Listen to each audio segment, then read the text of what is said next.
Assalamualaikum warahmatullahi wabarakatuh.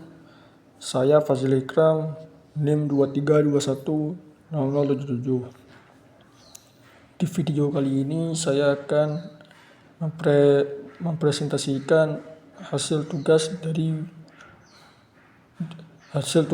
ke-1 di MK Kecerdasan Buatan di tugas Pak Ando. Yang pertama adalah Hebbian. Pembelajaran Hebbian, memahami otak dan AI. Pembelajaran Hebbian adalah konsep fundamental dalam ilmu saraf dan kecerdasan buatan. Ini menjelaskan bagaimana koneksi sinaptik di otak kita beradaptasi, membentuk dasar untuk memori dan pembelajaran. Sejarah di balik aturan Hebb. Konsep ini diajukan oleh Donald O. Hebb, seorang psikolog Kanada terkemuka. Di publikasi buku diterbitkan dan bukunya yang revolusioner yang berjudul The Organization of Behavior pada tahun 1949. Aturan Hebb, fondasi pembelajaran otak dan AI. Poin pertama, prinsip dasar merupakan prinsip dasar pembelajaran sel saraf dan jaringan sel saraf buatan. Poin kedua, wire together, dikenal dengan ungkapan sel saraf yang aktif bersamaan akan terhubung bersama. Poin ketiga, konsep krusial. Konsep ini krusial untuk pemahaman memori, pembelajaran, dan adaptasi otak. Aturan Hebbian menjelaskan bagaimana pengalaman membentuk jalur saraf yang lebih kuat, memungkinkan kita untuk belajar dan mengingat. Mekanisme dasar aturan Hebb atau cara menghitung aturan Hebb. Poin pertama, aktivasi simultan. Jika neuron prasinapsis atau A dan pascasinapsis atau B aktif pada waktu yang sama. 2. Kekuatan koneksi meningkat. Kekuatan koneksi sinaptik atau berat-sinaptik antara kedua neuron akan meningkat. Poin ketiga, formula Hebbian. Dihitung dengan formula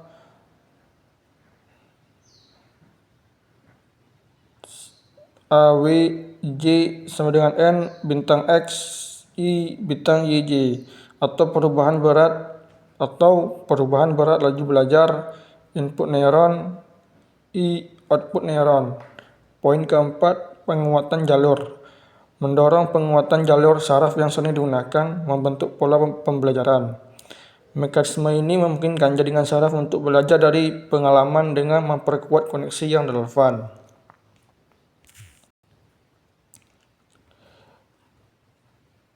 Di nomor yang kedua adalah di sini berjudul perseptron.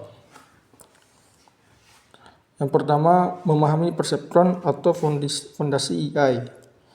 Perseptron adalah unit dasar jaringan saraf tujuan, dikembangkan pada tahun 1957 oleh Frank Rosenblatt. Ini adalah model komputasi sederhana dari neuron biologis, mampu melakukan klasifikasi biner linear, salah satu model machine learning paling awal. Sejarah perseptron. 1943, model neuron artifisial. McCulloch dan Pitts memperkenalkan model neuron artifisial pertama. Ini menjadi dasar pengembangan AI di masa depan. Kedua, 1957, perseptron Mark I. Frank Rosenblatt menciptakan perseptron Mark I, implementasi perangkat keras perseptron yang revolusioner. Ketiga, 1960, komputer pembelajar pertama. Perseptron Mark I dirilis. Ini adalah komputer pertama yang dapat belajar dari data, sebuah terobosan besar. Yang keempat, 1969, keterbatasan terungkap. Buku Perseptron oleh Minsky dan Pepper menyoroti masalah SQR. Ini memperlambat penelitian AI secara signifikan. Yang kelima, kebangkitan kembali AI. Penelitian AI bangkit kembali dengan algoritma backpropagation, mengatasi keterbatasan perseptron awal. Kegunaan perseptron. Klasifikasi biner sederhana. Poin pertama, klasifikasi biner sederhana. Mampu memisahkan data menjadi dua kategori, contohnya ya atau tidak.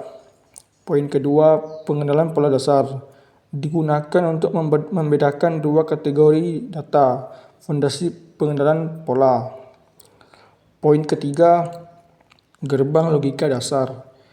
Mengimplementasikan fungsi gerbang logika seperti AND, QOR, dan NOT. Poin keempat, fondasi jaringan kompleks. Dasar untuk multilayer perceptron atau MLP membangun arsitektur saraf yang lebih canggih. Poin kelima, sistem pendeteksi spam. Contoh nyata adalah pendeteksi spam email, membedakan email sah dari spam.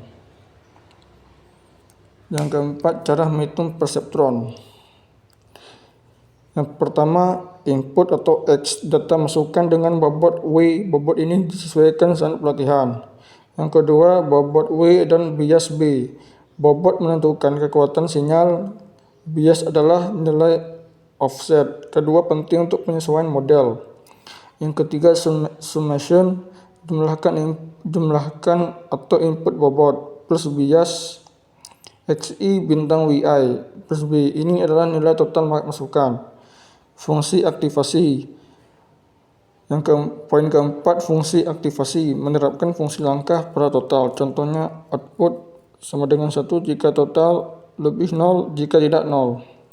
Poin kelima, output atau Y. Hasil akhir perseptron biasanya 0 atau 1 untuk klasifikasi biner.